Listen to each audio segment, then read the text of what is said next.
আমি ওই যে মিরপুর 60 ফিটে আসছিলাম।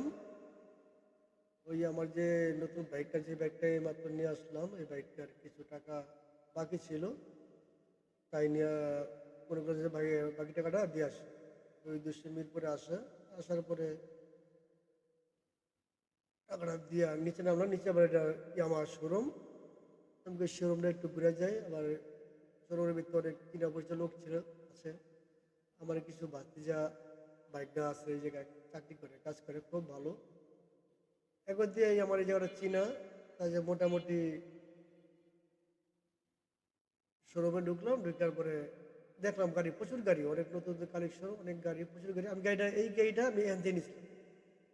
আমার যে নতুন অবজেক্ট বাসন B2 যে চালাইতেছি না, এটা এই জায়গা থেকে মিরপুর 3 নেওয়া। পল্টনে এই গাড়িটা পাই নাই, এই গাড়িটা ছিল না। পরে বলে যে মামা মিরপুর যান, গেলে ওই গাড়ি দিবে, গাড়ি নিয়ে আসেন, যা বুঝে আমরা বুঝবো। যাক, তারপরে মিরপুরে আসা, মিরপুর থেকে এই জায়গার থেকে গাড়িটা নিয়ে সবকিছু কিছু টাকা বাকি ছিল। এই যে আজকে টাকাটা দেওয়ার পরে আমার একটা রিসিপ্ট দিয়ে দিল। রিসিপ্টটা নিয়ে আসার পথে আমার গাড়িটা বাইরে আছে। হ্যাঁ, তো মোটামুটি পরিবেশটা এখানকার খুবই ভালো, সুন্দর। মিরপুর 60 ফিট, কালপাট রোড। এটা হলো এই ইন রাস্তা। এখান দিয়ে আমি আসছি, ওনার গাড়িটা হলো ওই জায়গায়। এখন ব্যাক করে চলে যাবো, টাকাটা দেওয়া শেষ, ব্যাক করে চলে যাবো। তা দিই লাস্টে কি অবস্থা।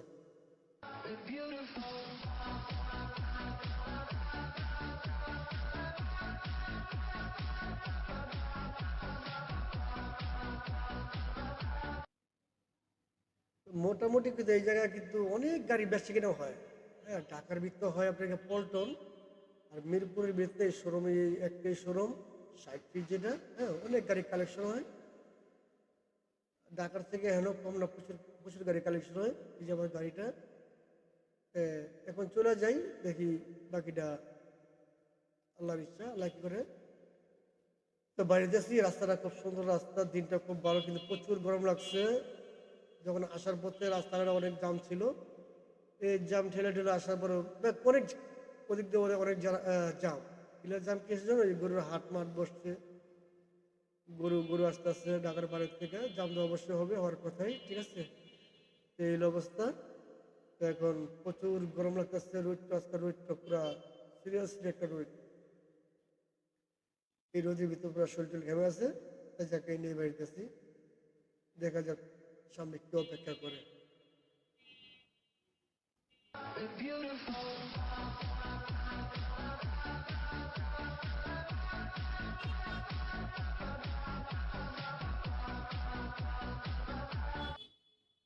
এই যে সামনে থেকে যে একটা ইউটার্ন আছে, ডান দিকে একটা ইউটার্ন আছে, এই ইউটার্নটা নেওয়ার পরে বাড়ি, এই ইউটার্নের সামনে অনেক দুর্ঘটনা ঘটছে। এটা একবার ব্যাপার দেখছি, একটা হুন্ডা ইউটার্ন নিতে গিয়া এই জায়গায় পড়ে যায়, অটোর সাথে বাড়ি খেয়া তোর পাপ্পা ছিটে আসে গিয়া।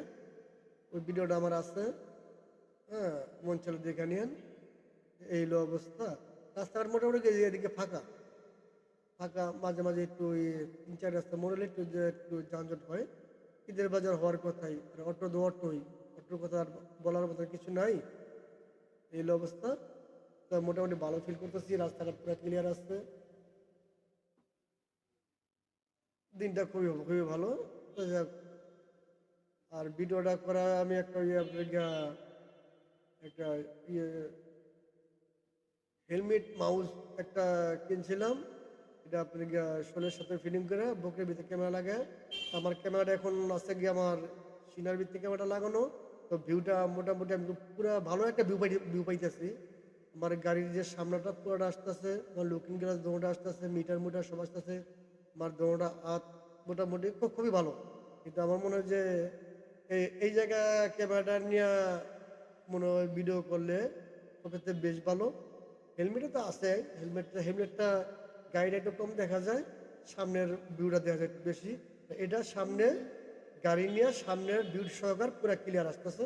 মার্শাল্লাহ, মনে হয় ভিডিওটা মোটামুটি ভালোই। যাক, সবাই একটু দেখেন ভিডিওটা, দেখলাম আমার চেয়ে ভালো লাগবে।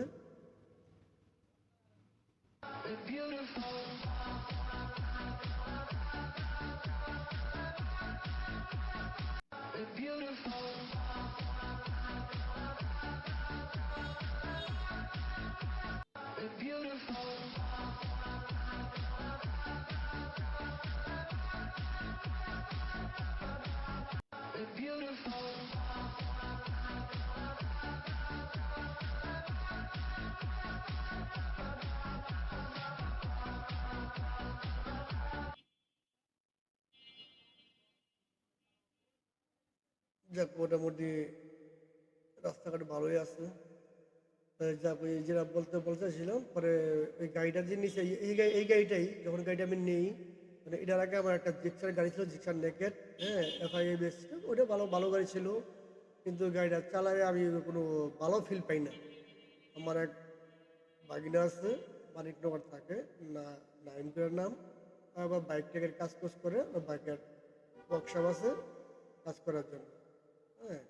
তো ওই আমার গাড়িটা নিয়ে দিয়েছিল। তো মামা তো আপনি তো ইয়ামা চালায় অভ্যাস, আপনি জিক্সার গাড়ি চালা দেন মোটামুটি ভালো গাড়ি চালা, এটা দেখছি মোটামুটি ভালো, কিন্তু লং ড্রাইভ করলে খুব ভালো ভালো ছিল, খারাপ না, মানে আমার জন্য একটু খারাপ লাগছে কোনো লং ড্রাইভ করলে আমার গাদি গুদি পাঁচা মাছ এগুলো ব্যথা করে, আর গাড়িটা জিনিস কিরকম যে একটু হালকা কিরকম আমার একটু ভাইব্রেশন লাগে। তো ভাইব্রেশন লাগে সবসময় চালায় তো অভ্যাস, ইয়ামা গাড়ি চালা, কেউ বলছে যে ইয়ামা ছাড়া গাড়ি চালাবো না, আমার লাইফে ইয়ামা লাইফ, ঠিক আছে। ইয়ামা গাড়ি চালায় আমি ভালো ফিল করি, তাই এই গাড়িটা কিনা, এই গাড়িটা কেনার আগে মনে করেন আমি ওই গাড়িটা বিক্রি করে ফেলাম, ওই জিক্সার নেগেটটা বিক্রি করে নেবো। তো ওই জিক্সার নেগেটটা আমি এই জায়গায় নিয়ে আসলাম। তো মোটামুটি যে দামে কিনছি আমি ওই দামে বিক্রি করছিলাম, 1,85,000 কিনছিলাম, 1,85,000 বিক্রি করে এখানে আর নগদ টাকা দিয়ে দিই। ওই 1,85,000 দিয়েই এই গাড়িটা আমি নিয়ে যাই। তো এই গাড়িটা যখন নিয়ে যাই বাকি টাকাটা মনে করি এই জায়গায় ওই আমার কিছু পরিচিত লোক আছে, ভাগিনা মামারা আছে, পরে বললাম যে মামা আমাদের টাকা নেই কে, এই গাড়ির টাকাটা রেখে দাও, আর আমার একটা গাড়ি দাও, আমি 2-4-5 মাসের ভিতরে টাকাটা আবার দিয়ে দেবো। তা যাক কথা শুনছে, এরা 6 মাস টাইম দেওয়া, আমার ওই ব্যাগের যে টাকাটা, 6 মাসের একটা সুযোগ সুবিধা করে দিচ্ছে, কোনো কিস্তি বুঝতি না, মানে কিস্তি করে যেটা আমার লস হইতো, আর আপনার শোরুমে লাভ হইতো, কোনো কিস্তি মিস্তি না। তা 6 মাসের একটা মেয়াদ দিয়ে টাকাটা করেছে, কিছু টাকা বাকি ছিল, এই টাকাটা আজকে দেওয়ার জন্য আসছিলাম, যাক টাকাটা দিয়া মোটামুটি ভালো লাগতেছে যে টাকাটা দেওয়া হয়েছে, আল্লাহ ভরসা দিয়া এই বাড়ি আসলাম, বাড়ি যাওয়ার উদ্দেশ্যে এখন বাড়ি যাচ্ছি, সবাই দেখতে থাকি।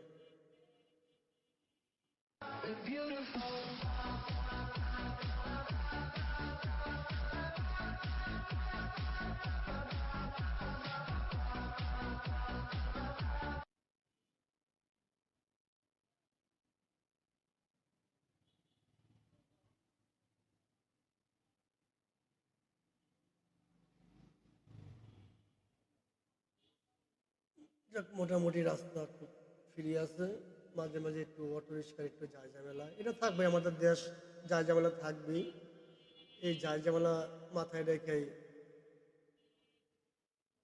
দিনকাল পার করা লাগবে।